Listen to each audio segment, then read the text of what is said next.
ਤੁਸੀਂ ਸਾਰੇ ਜਾਣਦੇ ਹੋ ਕਿ ਬੇਅਦਬੀ ਦੀ ਲੜਾਈ, ਬਰਗਾੜੀ ਦੀ ਲੜਾਈ ਕਿਸ ਤਰੀਕੇ ਦੇ ਨਾਲ ਚੱਲ ਰਹੀ ਹੈ ਔਰ ਇਸ ਮੁੱਦੇ ਤੇ ਹੀ ਮੈਂ ਕੈਪਟਨ ਸਾਹਿਬ ਨੂੰ ਬੋਲ ਕੇ ਸਿੱਧਾ ਕਿ ਤੁਹਾਡੇ ਸਿਸਟਮ ਦੇ ਵਿੱਚ ਮੈਨੂੰ ਕੰਮ ਨਹੀਂ ਕਰਨਾ ਹੈ, ਮੈਂ ਆਈਪੀਐਸ ਦੀ ਨੌਕਰੀ ਛੱਡ ਦਿੱਤੀ ਸੀ। ਹੁਣ ਤੁਸੀਂ ਦੇਖੋਗੇ ਅੱਜ ਦਾ ਜਿਹੜਾ ਦਿਨ ਹੈ, ਅੱਜ ਸਾਰੇ ਪੰਜਾਬ ਨੂੰ, ਪੰਜਾਬ ਵਾਸੀਆਂ ਨੂੰ, ਦੇਸ਼ ਵਿਦੇਸ਼ ਦੇ ਵਿੱਚ ਜੋ ਰਹਿ ਰਹੇ ਨੇ, थोड़ी सी खुशी हुई होगी कि श्री अकाल तख्त साहब ते जो फैसला आया है और जो आज दी कार्रवाई हुई है उस दे विच ਜਿਹੜੇ ਦੋਸ਼ੀ ਸੀਗੇ, ਜਿਨ੍ਹਾਂ ਨੂੰ ਮੈਂ ਦੋਸ਼ੀ ਪਰਿਵਾਰ ਬੋਲਦਾ ਹੁੰਦਾ ਸੀ, ਦੋਸ਼ੀ ਪਰਿਵਾਰ ਨੇ ਆਪਣਾ ਜੁਰਮ ਕਬੂਲ ਕਰ ਲਿਆ ਹੈ। ਇੱਕ ਚੀਜ਼ ਜੋ ਅਸੀਂ ਤਫਤੀਸ਼ ਦੇ ਵਿੱਚ ਕੀਤੀ ਸੀ, ਕੈਪਟਨ ਸਾਹਿਬ ਦੀ ਲੀਗਲ ਟੀਮ ਹੋਵੇ ਜਾਂ ਉਹਨਾਂ ਦੀ ਪੋਲੀਟੀਕਲ ਟੀਮ ਹੋਵੇ, ਉਹਨਾਂ ਨੇ ਸਾਡੀ ਰਿਪੋਰਟ ਖਾਰਿਜ ਕੀਤੀ ਸੀ। ਸਭ ਤੋਂ ਪਹਿਲਾਂ ਮੈਂ ਇਹ ਸਪਸ਼ਟ ਕਰਨਾ ਚਾਹੁੰਦਾ ਹਾਂ ਕਿ ਜੋ ਮੇਰੀ ਰਿਪੋਰਟ ਸੀਗੀ ਉਹ ਕੋਈ ਰਿਪੋਰਟ ਨਹੀਂ ਸੀਗੀ, ਇਹ ਚਾਰਜਸ਼ੀਟ ਸੀਗਾ ਔਰ ਚਾਰਜਸ਼ੀਟ ਫਰੀਦਕੋਟ ਦੀ ਮਾਨਯੋਗ ਅਦਾਲਤ ਦੇ ਵਿੱਚ ਦਿੱਤੀ ਹੋਈ ਸੀ ਔਰ ਜਦੋਂ ਖਾਰਿਜ ਕਰਵਾਈ ਗਈ ਉਦੋਂ ਵੀ ਰਿਪੋਰਟ ਕਿੱਥੇ ਪਈ ਸੀ? ਫਰੀਦਕੋਟ ਦੀ ਮਾਨਯੋਗ ਸੈਸ਼ਨ ਅਦਾਲਤ ਦੇ ਵਿੱਚ।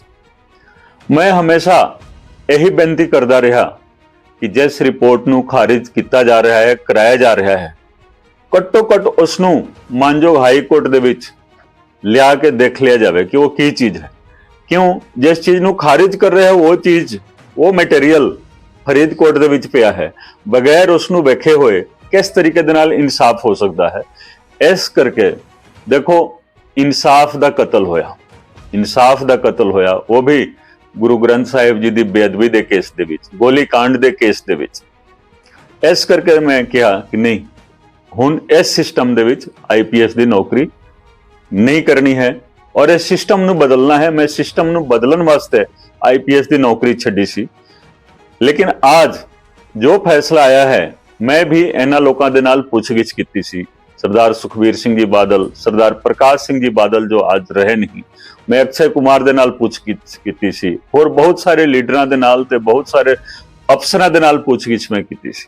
ठीक है, तुसीं सारे जानते हो कि एसआईटी ने मैनू सहयोग नहीं किया। जो सीनियर मोस्ट मैंबर सीगे, दो मेरे तो ऊपर, उन्होंने आज तक कोई केस डायरी नहीं लिखी है और ये चीज मैं पंजाब दी विधान सभा दे विच जिक्र कर चुके हाँ। आज जो कबूलनामा होया है, एक एक गुनाह जो कबूल किया गया है वो एक जिस्ट है, एक समरी है। वैसे तो यह पूरा कमरा भर जाएगा जो सबूत असी मानयोग अदालत दे विच दिता, लेकिन ओदा एक जिस्ट है, दे विच समरी है, एक समरी है, बस समरी देखो। चाहे तुसी देखो बेअदबी क्यों करवाई गई, प्रोटेस्ट क्यों होया, प्रोटेस्ट क्यों होया? प्रोटेस्ट इस करके होया क्योंकि गुरु ग्रंथ साहिब जी की बेअदबी हुई। इस तो अलावा एक मूवी रिलीज कराई गई सी 25 अक्तूबर नूं, 25 सितंबर नूं एक मूवी मैसेंजर ऑफ गॉड सी वो रिलीज हुई सी और 2 अक्तूबर नूं एक होर मूवी रिलीज हुई सी अक्षय कुमार दी, सिंह इज ब्लिंग। ये दोवें दी रिलीज का आपस दे विच बहुत ही नेड़ला संबंध है। ये सारा कुछ ये जिस्ट है और ये अदालत दे विच भी है, ये हर पासे है और सरकार दे कोल भी है, पुलिस डिपार्टमेंट दे कोल भी है, साडे वकील साहिबान दे कोल भी है जो मैं आज लियांदा। आज तुसी देखो एक एक चीज इहदे विच है कि माफी जदों दिती गई तो किन्ने पैसे लगाए गए एडवरटाइजमेंट ते, वो भी इन्हां ने आज कबूल कर लिया है। इहदे विच गलत की है? देखो, ये सारा चीज इहदे विच लिखिया होया है तो यही चीज नूं कैंसिल किया गया है। तां ही मैं बार बार बोलदा हाँ कि तुसी रिपोर्ट मंगाउंदे, रिपोर्ट मंगा के पढ़ दे, एक लाइन तुसी दस दे कि केड़ी लाइन गलत है, फिर एक लाइन भी गलत मिले तुसी क्वेश्चन कर देंदे, करा देंदे, मैनू कोई एतराज नहीं सी। तो आ देखो इहदे विच भी यही जिक्र है कि इन्हां ने लाखां रुपए खर्च किते और इहदे विच बिल भी दिता होया है। बिल भी असी इन राइटिंग एसजीपीसी कोलों लेके बतौर वजह सबूत अदालत दे विच दिता। कोई वैसे नहीं असी इल्जाम लगा दिता, श्रोमणी कमेटी तो असी लिखती तौर पर वो हरेक एडवरटाइजमेंट का बिल लेके लगाया हुआ है ਤਾਂ ਜੋ ਉਹ ਸਬੂਤ ਹੁੰਦਾ ਹੈ। ਇਸ ਸਬੂਤ ਤੋਂ ਹੀ ਇਹ ਸਾਰੇ ਲੋਕ ਡਰ ਗਏ। ਇਸ ਤੋਂ ਇਲਾਵਾ ਦੇਖੋ ਹਰ ਚੀਜ਼ ਇਹਦੇ ਵਿੱਚ ਹੈ, ਹਰੇਕ ਚੀਜ਼। ਜਿਸ ਤਰ੍ਹਾਂ 24 ਸਤੰਬਰ ਨੂੰ ਪਾਰਡਨ ਕੀਤਾ ਗਿਆ, ਮਾਫੀ ਦਿੱਤਾ ਗਿਆ। ਮਾਫੀਨਾਮਾ ਕਿਸਨੇ ਲਿਖਿਆ ਸੀ? ਸਰਦਾਰ ਤਰਲੋਚਨ ਸਿੰਘ ਜੀ ਦਾ ਮੈਂ ਬਿਆਨ ਲਿਖਿਆ ਔਰ ਉਹਨਾਂ ਨੇ ਵੀ ਤਾਇਦ ਕੀਤੀ ਹੈ। ਇਸ ਸੰਬੰਧ ਦੇ ਵਿੱਚ ਮੈਂ ਪੰਜਾਬ ਵਿਧਾਨ ਸਭਾ ਦੇ ਵਿੱਚ ਵੀ ਜ਼ਿਕਰ ਕਰ ਚੁੱਕਿਆ ਹਾਂ। ਸਰਦਾਰ ਤਰਲੋਚਨ ਸਿੰਘ ਜੀ ਮੇਰੇ ਗਵਾਹ ਸੀਗੇ ਔਰ ਪਹਿਲਾਂ ਉਹ ਕੱਟ ਗਿਣਤੀ ਕਮਿਸ਼ਨ ਦੇ ਚੇਅਰਮੈਨ ਰਹਿ ਚੁੱਕੇ ਨੇ ਔਰ ਰਾਜ ਸਭਾ ਦੇ ਮੈਂਬਰ ਰਹਿ ਚੁੱਕੇ ਨੇ। ਉਹਨਾਂ ਨੇ ਰਾਜ ਸਭਾ ਦੇ ਵਿੱਚ ਵੀ ਬੇਅਦਬੀ ਦੇ ਬਾਰੇ ਸਾਰਾ ਬਿਰਤਾਂਤ ਲਿਖਿਆ। ਇੱਥੇ ਦੇਖੋ ਜਥੇਦਾਰ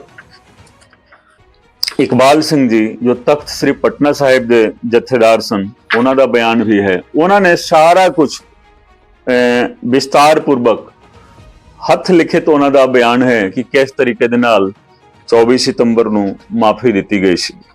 ਇਹ ਸਾਰਾ ਚੀਜ਼ ਸਬੂਤ ਹੈ। ਔਰ ਇਸ ਤੋਂ ਇਲਾਵਾ ਜੋ ਇੱਕ FIR ਸੀਗਾ 2007 ਦਾ FIR ਕਿਸ ਤਰੀਕੇ ਦੇ ਨਾਲ ਖਾਰਿਜ ਕਰਵਾਇਆ ਗਿਆ, ਕੁਐਸ ਕਰਵਾਇਆ ਗਿਆ।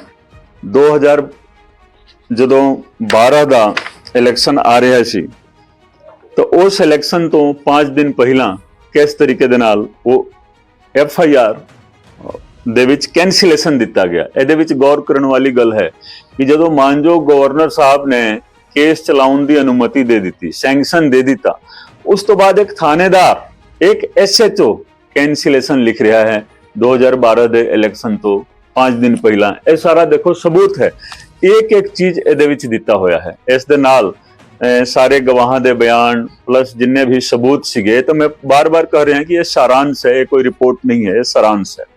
ਤਾਂ ਹਰ ਚੀਜ਼ ਇਹਦੇ ਵਿੱਚ ਹੈ ਜੋ ਅੱਜ ਕਬੂਲ ਕੀਤਾ ਗਿਆ। ਕਿਸ ਤਰੀਕੇ ਦੇ ਨਾਲ ਗੋਲੀ ਚੱਲੀ, ਕਿਸ ਤਰੀਕੇ ਦੇ ਨਾਲ ਬੇਅਦਬੀ ਕਰਵਾਈ ਗਈ ਔਰ ਹਰ ਚੀਜ਼ ਇਸ ਦੇ ਵਿੱਚ ਹੈ। ਉਹਨਾਂ ਨੇ ਕੀਤਾ ਕਬੂਲ। ਮੈਂ ਇਹ ਕਹਿ ਰਿਹਾ ਕਿ ਦੇਖੋ ਅਸੀਂ ਉਸ ਦਿਨ ਜਿਸ ਸਟੈਂਡ ਤੇ ਸੀਗੇ, ਜਿਸ ਦਿਨ ਅਸੀਂ ਨੌਕਰੀ ਛੱਡੀ ਸੀ, ਅੱਜ ਵੀ ਉਸੇ ਸਟੈਂਡ ਤੇ ਕਾਇਮ ਹਾਂ। ਮੈਂ ਉਦੋਂ ਵੀ ਕਿਹਾ ਸੀ, ਤੁਸੀਂ ਮੇਰਾ 13 ਅਪ੍ਰੈਲ 2021 ਦਾ ਫੇਸਬੁੱਕ ਪੋਸਟ ਦੇਖ ਸਕਦੇ ਹੋ, ਜਿਸ ਦੇ ਵਿੱਚ ਮੈਂ ਕਿਹਾ ਸੀ ਕਿ ਮੇਰੀ ਅਪੀਲ ਗੁਰੂ ਗੋਬਿੰਦ ਸਿੰਘ ਜੀ ਦੀ ਅਦਾਲਤ ਦੇ ਵਿੱਚ ਚੱਲ ਰਹੀ ਹੈ, ਮੈਂ ਰੱਖ ਦਿੱਤੀ ਹੈ ਔਰ ਉਸ ਅਦਾਲਤ ਤੋਂ ਹੀ ਮੈਨੂੰ ਉਮੀਦ ਹੈ।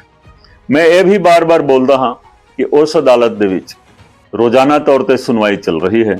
ਅੱਜ ਵੀ ਜੋ ਲੋਕ ਇਸ ਕੇਸ ਦੇ ਨਾਲ ਜੋ ਕੁਝ ਵੀ ਕਰ ਰਹੇ ਨੇ, ਉਹ ਸਾਰਾ ਚੀਜ਼ ਵੀ ਸੁਣਵਾਈ ਅਧੀਨ ਹੈ ਔਰ ਬਹੁਤ ਚੰਗੇ ਤਰੀਕੇ ਦੇ ਨਾਲ। ਇਹ ਤਾਂ ਇੱਕ ਟ੍ਰੇਲਰ ਹੈ। ਮੈਂ ਇਹੀ ਕਹਾਂਗਾ ਕਿ ਅੱਜ ਜੋ ਸ੍ਰੀ ਅਕਾਲ ਤਖਤ ਸਾਹਿਬ ਤੇ ਜੋ ਕੁਝ ਹੋਇਆ ਹੈ, ਇਹ ਇੱਕ ਟ੍ਰੇਲਰ ਹੈ।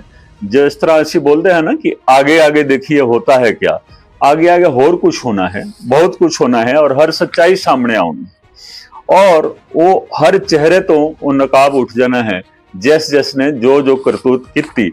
लेकिन जदों कांग्रेस की सरकार सीगी उदों भी मेरे ते बहुत तसद्दद किया गया। जदों साडे मुख मंत्री भगवंत मान बने, इन्होंने तो तसद्दद की हद कर दी। ये परमात्मा की कृपा है कि मेरी साथ चल रही है और बहुत सारिया गल्लां ने जो मैं दसांगा। इन्हां दे नाल मैं जाके 2-3 बारी मुलाकात की, इन्हां दे रेजिडेंस ते भी विधान सभा दे विच चिट्ठियां ने, मेरे कोल चिट्ठियां पईयां ने, हर चिट्ठी की कापी जो मानयोग मुख मंत्री साहब नूं मैं दित्ती। क्यों? क्योंकि तुसीं 24 घंटियां की गल कीती सी ते एक बारी भी तुसीं उचित नहीं समझिया कि मेरे नाल तुसीं गल करो। जिस दिन मेरी ज्वाइनिंग हुई सी, यूट्यूब ते भी है, हर एक थां ते है, फेसबुक ते है कि जिस दिन मेरी ज्वाइनिंग हुई सी, भगवंत मान साहब ने, केजरीवाल साहब ने यह कहा सी कि असीं बरगाड़ी दे केस दे विच इंसाफ देवांगे। सबूत दे तौर ते उन्होंने यह कहा कि देखो जिस अफसर ने इंक्वायरी की है वो अफसर हुण साडे नाल है ते यह अफसर अपनी कलमी हुण इंसाफ देगा, इस करके तुसीं विश्वास करो कि असीं इंसाफ देवांगे। ये भगवंत मान साहब ने 21 जून 2021 ਨੂੰ ਅੰਮ੍ਰਿਤਸਰ ਦੇ ਸਰਕਿਟ ਹਾਊਸ ਦੇ ਵਿੱਚ ਇਹ ਗੱਲ ਕਹੀ ਸੀ ਔਰ ਤੁਸੀਂ ਸਾਰੇ ਲੋਕਾਂ ਨੇ ਉਸ ਚੀਜ਼ ਤੇ ਵਿਸ਼ਵਾਸ ਕਰ ਲਿਆ। ਲੇਕਿਨ ਭਗਵੰਤ ਮਾਨ ਸਾਹਿਬ ਜਦੋਂ ਤੋਂ ਮੁੱਖ ਮੰਤਰੀ ਬਣੇ 16 ਮਾਰਚ 2022 ਇਹਨਾਂ ਨੇ ਇੱਕ ਵਾਰੀ ਵੀ ਉਚਿਤ ਨਹੀਂ ਸਮਝਿਆ ਕਿ ਮੇਰੇ ਨਾਲ ਗੱਲ ਕਰਦੇ। ਜਦੋਂ ਮੈਂ ਗਿਆ ਇਹਨਾਂ ਦੇ ਕੋਲ 2-3 ਵਾਰੀ ਮੈਂ ਗਿਆ ਹਾਂ, ਵਿਧਾਨ ਸਭਾ ਦੇ ਵਿੱਚ ਵੀ ਤੇ ਇਹਨਾਂ ਦੇ ਰੈਜ਼ੀਡੈਂਸ ਤੇ ਵੀ। ਮੈਂ ਕੇਜਰੀਵਾਲ ਸਾਹਿਬ ਨੂੰ ਵੀ ਮਿਲ ਲਿਆ ਇਸੇ ਸੰਬੰਧ ਦੇ ਵਿੱਚ। ਮੈਨੂੰ ਕੋਈ ਅਹੁਦਾ ਨਹੀਂ ਚਾਹੀਦਾ ਸੀ, ਮੈਨੂੰ ਕੁਝ ਨਹੀਂ ਚਾਹੀਦਾ ਸੀ, ਲੇਕਿਨ ਇਹਨਾਂ ਨੇ ਵੀ ਜੋ ਕੰਮ ਕੈਪਟਨ ਅਮਰਿੰਦਰ ਸਿੰਘ ਜੀ ਨੇ ਕੀਤਾ ਉਸ ਨਾਲੋਂ 100 ਗੁਣਾ ਇਹਨਾਂ ਲੋਕਾਂ ਨੇ ਕੀਤਾ। ਤਸੱਦਦ ਵੀ ਕੀਤਾ ਮੇਰੇ ਤੇ, ਉਹ ਤਸੱਦਦ ਬਿਆਨ ਨਹੀਂ ਕੀਤਾ ਜਾ ਸਕਦਾ ਹੈ ਇਸ ਵੇਲੇ।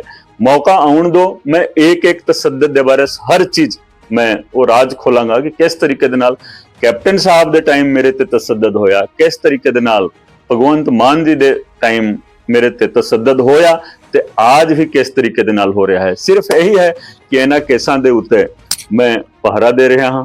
ਹਾਈ ਕੋਰਟ ਹੋਵੇ, ਸੁਪਰੀਮ ਕੋਰਟ ਹੋਵੇ, ਫਰੀਦਕੋਟ ਦੀ ਅਦਾਲਤ ਹੋਵੇ ਜਾਂ ਫਰੀਦਕੋਟ ਤੋਂ ਜ਼ਿਲ੍ਹਾ ਅਦਾਲਤ ਚੰਡੀਗੜ੍ਹ ਦੇ ਵਿੱਚ ਕੇਸ ਤਬਦੀਲ ਹੋ ਚੁੱਕੇ ਨੇ। ਮੈਂ ਆਪਣੇ ਨਿੱਜੀ ਵਕੀਲ ਸਾਹਿਬਾਨ ਦੇ ਨਾਲ ਮੈਂ ਇਹਨਾਂ ਕੇਸਾਂ ਦੀ ਪੈਰਵਾਈ ਕਰ ਰਿਹਾ ਹਾਂ। ਮੈਂ ਜੋ ਅਦਾਲਤਾਂ ਨੇ, ਕਾਨੂੰਨੀ ਅਦਾਲਤਾਂ, ਇੱਥੇ ਵੀ ਸਾਡੀ ਪੈਰਵਾਈ ਇਸ ਕਰਕੇ ਚੱਲ ਰਹੀ ਹੈ। ਕੱਲ ਹੋ ਕੇ ਦੇਖੋ, ਜਾਣਾ ਸਾਰਿਆਂ ਨੇ ਹੈ। ਜਦੋਂ ਅਸੀਂ ਜਾਈਏ ਤਾਂ ਜਦੋਂ ਗੁਰੂ ਗੋਬਿੰਦ ਸਿੰਘ ਜੀ ਦੇ ਸਾਹਮਣੇ ਜਾਈਏ ਤਾਂ ਇਹੀ ਕਹਣ ਕਿ ਹਾਂ ਜੀ ਤੁਸੀਂ ਉੱਥੋਂ ਵੀ ਲੜਾਈ ਲੜ ਕੇ ਆਏ ਹੋ। ਮੈਨੂੰ ਪਤਾ ਹੈ ਕਿ ਇਸ ਲੜਾਈ ਦੇ ਵਿੱਚ ਮੈਂ ਜੀਤ ਨਹੀਂ ਸਕਦਾ, ਲੇਕਿਨ ਮੋਲ ਲੜਾਈ ਲੜਨ ਦਾ ਹੈ ਤਾਂ ਅਸੀਂ ਲੜਾਈ ਲੜਾਂਗੇ, ਹਰ ਤਰੀਕੇ ਦੇ ਨਾਲ ਲੜਾਈ ਲੜਾਂਗੇ। ਭਾਵੇਂ ਇਨਸਾਫ ਮਿਲਣਾ ਹੈ ਗੁਰੂ ਗੋਬਿੰਦ ਸਿੰਘ ਜੀ ਦੀ ਅਦਾਲਤ ਤੋਂ, ਲੇਕਿਨ ਇਹ ਸਾਰੀ ਲੜਾਈ ਚੱਲਦੇ ਰਹਿਣੀ ਹੈ। ਔਰ ਅੱਜ ਇਹ ਸਾਬਿਤ ਹੋ ਗਿਆ ਕਿ ਜੋ ਸਾਡੀ ਰਿਪੋਰਟ ਨੂੰ ਖਾਰਿਜ ਕਰਵਾਇਆ ਗਿਆ ਸੀ, ਤੁਸੀਂ ਸੋਚ ਸਕਦੇ ਹੋ ਕਿੰਨੇ ਲੋਕਾਂ ਨੇ ਔਰ ਕਿਸ ਤਰੀਕੇ ਦੇ ਨਾਲ ਛਲ ਪ੍ਰਪੰਚ ਕਰਕੇ ਉਹ ਰਿਪੋਰਟ ਖਾਰਿਜ ਕਰਵਾਈ ਗਈ। ਮੈਂ ਦੁਬਾਰਾ ਦੱਸਣਾ ਚਾਹੁੰਦਾ ਹਾਂ ਕਿ ਰਿਪੋਰਟ ਤਾਂ ਪਈ ਸੀਗੀ ਮਾਨਯੋਗ ਸੈਸ਼ਨ ਅਦਾਲਤ ਫਰੀਦਕੋਟ ਦੇ ਵਿੱਚ, ਤੇ ਖਾਰਿਜ ਹੋ ਰਹੀ ਹੈ ਕਿੱਥੋਂ? ਮਾਨਯੋਗ ਹਾਈ ਕੋਰਟ ਤੋਂ ਚੰਡੀਗੜ੍ਹ। ਉੱਥੋਂ ਫਰੀਦਕੋਟ ਤੋਂ ਰਿਪੋਰਟ ਮੰਗਾ ਕੇ ਪੜ੍ਹੀ ਵੀ ਨਹੀਂ ਗਈ ਕਿ ਇਹਦੇ ਵਿੱਚ ਕੀ ਖਰਾਬੀ ਹੈ। ਨਾ ਹੀ ਜੋ ਆਰਡਰ ਆਇਆ ਹੈ ਖਾਰਿਜ ਹੋਣ ਦਾ, ਉਹਦੇ ਵਿੱਚ ਕੋਈ ਇਸ ਤਰੀਕੇ ਦੀ ਗੱਲ ਲਿਖੀ ਗਈ ਹੈ ਕਿ ਇਹਦੇ ਵਿੱਚ ਕੀ ਖਰਾਬੀ ਹੈ, ਕਿਹੜੀ ਲਾਈਨ ਗਲਤ ਹੈ। ਅੱਜ ਸਾਬਿਤ ਹੋ ਗਿਆ, ਸਭ ਕੁਝ ਦੋਸ਼ੀਆਂ ਨੇ ਕਬੂਲ ਕਰ ਲਿਆ। ਤੁਸੀਂ ਦੇਖੋ, ਦੋਸ਼ੀ ਪਰਿਵਾਰ ਨੇ ਆਪਣਾ ਜੁਰਮ ਕਬੂਲ ਕਰ ਲਿਆ।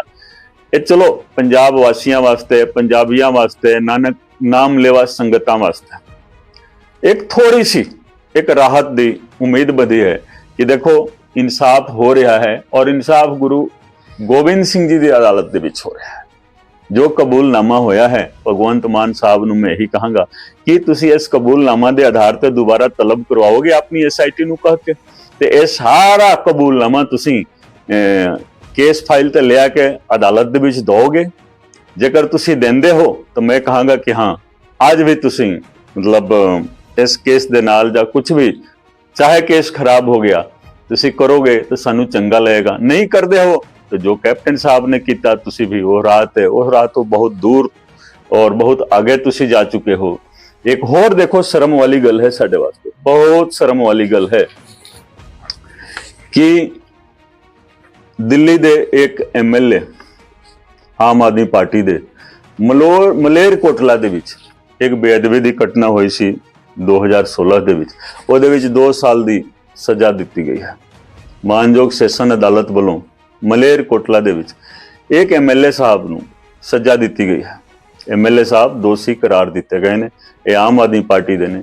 ਮੈਂ ਆਮ ਆਦਮੀ ਪਾਰਟੀ ਦੇ ਲੀਡਰ ਸਾਹਿਬ ਦੇ ਨਾਲ ਗੱਲ ਕਰਨ ਦੀ ਕੋਸ਼ਿਸ਼ ਕੀਤੀ ਹੈ, ਹਲੇ ਗੱਲ ਨਹੀਂ ਹੋਈ ਹੈ, ਲੇਕਿਨ ਮੈਂ ਗੱਲਬਾਤ ਜਾਰੀ ਰੱਖਾਂਗਾ ਕਿ ਕੀ 2016 ਦੇ ਵਿੱਚ ਜੋ ਮਲੇਰਕੋਟਲਾ ਦੇ ਵਿੱਚ ਪਵਿੱਤਰ ਕੁਰਾਨ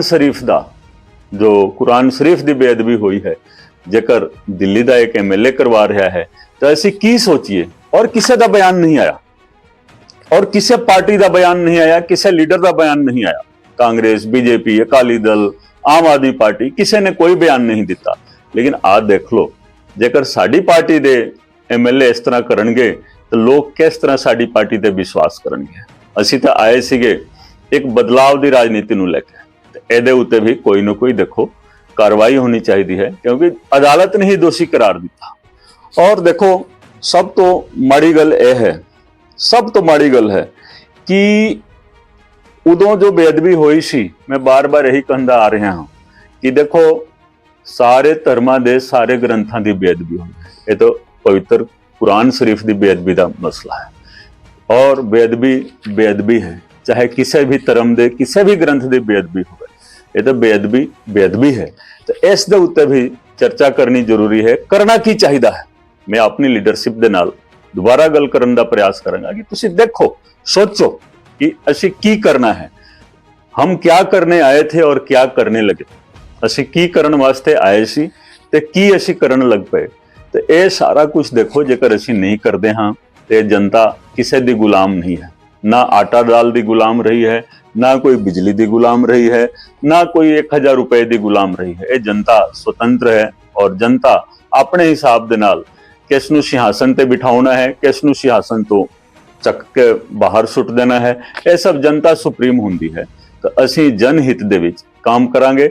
ਔਰ ਦੁਬਾਰਾ ਮੈਂ कहना है कि ਭਾਵੇਂ ਭਗਵੰਤ ਮਾਨ ਜੀ ਤੁਸੀਂ ਜਿੰਨਾ ਮਰਜ਼ੀ ਤਸੱਦਦ ਕਰ ਲਓ, ਅਸੀਂ ਮੂੰਹ ਤੋੜਵਾ ਜਵਾਬ ਦੇਵਾਂਗੇ। ਜਿੰਨੀ ਤਾਕਤ ਹੈ, ਜਿੰਨੀ ਤਾਕਤ ਗੁਰੂ ਗੋਬਿੰਦ ਸਿੰਘ ਜੀ ਨੇ ਸਾਨੂੰ ਬਖਸ਼ੀ ਹੋਈ ਹੈ, ਅਸੀਂ ਮੂੰਹ ਤੋੜਵਾ ਜਵਾਬ ਦੇਵਾਂਗੇ। ਔਰ ਅੱਜ ਦੇਖੋ ਇੱਕ ਗਲੀ ਦੇ ਵਿੱਚ ਰਹਿ ਰਹੇ ਹਾਂ ਤੁਹਾਡੇ ਕਰਕੇ ਔਰ ਆਉਣ ਵਾਲੇ ਸਮਾਂ ਦੇ ਵਿੱਚ ਮੈਂ ਸਾਰਾ ਰਾਜ ਤੁਹਾਨੂੰ ਖੋਲ ਕੇ ਰੱਖ ਦੇਵਾਂਗਾ ਕਿ ਮੈਂ ਇੱਕ ਗਲੀ ਦੇ ਵਿੱਚ ਕਿਸ ਤਰ੍ਹਾਂ ਆਇਆ, ਇੱਕ IPS ਅਫਸਰ IG ਹੋ ਕੇ ਅੱਜ ਤੁਸੀਂ ਇੱਕ ਗਲੀ ਦੇ ਵਿੱਚ ਰਹਿਣ ਵਾਸਤੇ ਤੁਸੀਂ ਮਜਬੂਰ ਕੀਤਾ, ਠੀਕ ਹੈ। ਲੇਕਿਨ ਇਹ ਸਾਡੀ ਲੜਾਈ ਗੁਰੂ ਗ੍ਰੰਥ ਸਾਹਿਬ ਜੀ ਦੀ, ਇਹ ਸਾਰੀ ਲੜਾਈ ਸਾਡੀ ਜਾਰੀ ਰਹੇਗੀ ਔਰ ਅਸੀਂ ਹਰ ਤਰੀਕੇ ਦੇ ਨਾਲ ਹਰ ਤੁਹਾਡੇ ਵਾਰ ਦਾ ਮੁਕਾਬਲਾ ਕਰਾਂਗੇ ਔਰ ਇਨਸਾਫ ਮਿਲਣਾ ਹੀ ਮਿਲਣਾ ਹੈ ਔਰ ਇਨਸਾਫ ਗੁਰੂ ਗੋਬਿੰਦ ਸਿੰਘ ਜੀ ਦੀ ਅਦਾਲਤ ਤੋਂ ਮਿਲਣਾ ਹੈ। ਇਹਨਾਂ ਸ਼ਬਦਾਂ ਦੇ ਨਾਲ ਮੈਂ ਤੁਹਾਡੇ ਤੋਂ ਇਜਾਜ਼ਤ ਲੈਣਾ ਹਾਂ ਔਰ ਇਸ ਤੋਂ ਬਾਅਦ ਵੀ ਆਗੇ ਮੈਂ ਤੁਹਾਨੂੰ ਦੱਸਾਂਗਾ ਕਿ ਹਾਂ ਇੱਕ ਇਹਦੇ ਵਿੱਚ ਪੱਖ ਜੋ ਹੈ ਔਰ ਹਰ ਤੱਥ ਨੂੰ ਸਾਹਮਣੇ ਅਸੀਂ ਲੈ ਕੇ ਆਵਾਂਗੇ। ਕੇਸ ਦੀ ਕੀ ਕਰਤੂਤ ਹੈ। ਮਾਨ ਸਾਹਿਬ ਨੇ ਕਿਹਾ ਸੀ ਪੰਜਾਬ ਦੀ ਵਿਧਾਨ ਸਭਾ ਦੇ ਵਿੱਚ ਕਿ ਬੇਅਦਬੀ ਦੇ ਕੇਸ ਦੇ ਵਿੱਚ ਨਵੇਂ ਤੱਥ ਆਉਣੇ ਨੇ। ਮੈਨੂੰ ਤਾਂ ਇਹੀ ਲੱਗ ਰਿਹਾ ਹੈ ਕਿ ਨਵਾਂ ਤੱਥ ਇਹੀ ਆ ਗਿਆ ਹੈ, ਮਲੇਰਕੋਟਲਾ ਦੇ ਵਿੱਚ ਆਪਣੀ ਪਾਰਟੀ ਦਾ ਵਿਧਾਇਕ ਦਿੱਲੀ ਦਾ ਕਨਵਿਕਟ ਹੋ ਗਿਆ, ਉਹਨੂੰ ਸਜ਼ਾ ਮਿਲ ਗਈ। ਮੈਨੂੰ ਇਹੀ ਲੱਗ ਰਿਹਾ ਹੈ ਕਿ ਇਹ ਨਵਾਂ ਤੱਥ ਹੈ। ਤੇ ਤੁਸੀਂ ਦੇਖੋ, ਲੋਕਾਂ ਦੇ ਸਾਹਮਣੇ ਆਓ, ਲੋਕਾਂ ਦੇ ਸਾਹਮਣੇ ਆ ਕੇ ਸੱਚਾਈ ਦੱਸੋ।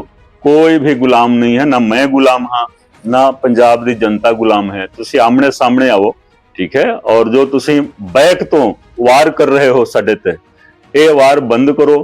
ਕਿਉਂ ਕਿ ਇਨਸਾਫ ਤਾਂ ਗੁਰੂ ਗੋਬਿੰਦ ਸਿੰਘ ਜੀ ਦੀ ਅਦਾਲਤ ਦੇ ਵਿੱਚ ਹੋਣਾ ਹੈ ਔਰ ਉਹ ਇਨਸਾਫ ਕਰਕੇ ਰਹਿਣਗੇ ਔਰ ਹਰ ਤਰੀਕੇ ਦੇ ਨਾਲ ਇਨਸਾਫ ਹੋਗਾ ਔਰ ਉਹ ਇਨਸਾਫ ਜੋ ਹੋਗਾ ਉਹ ਦੁਨੀਆ ਦੇਖੇਗੀ। ਇਹਨਾਂ ਸ਼ਬਦਾਂ ਦੇ ਨਾਲ ਤੁਹਾਡਾ ਸਾਰਿਆਂ ਦਾ ਬਹੁਤ ਬਹੁਤ ਧੰਨਵਾਦ।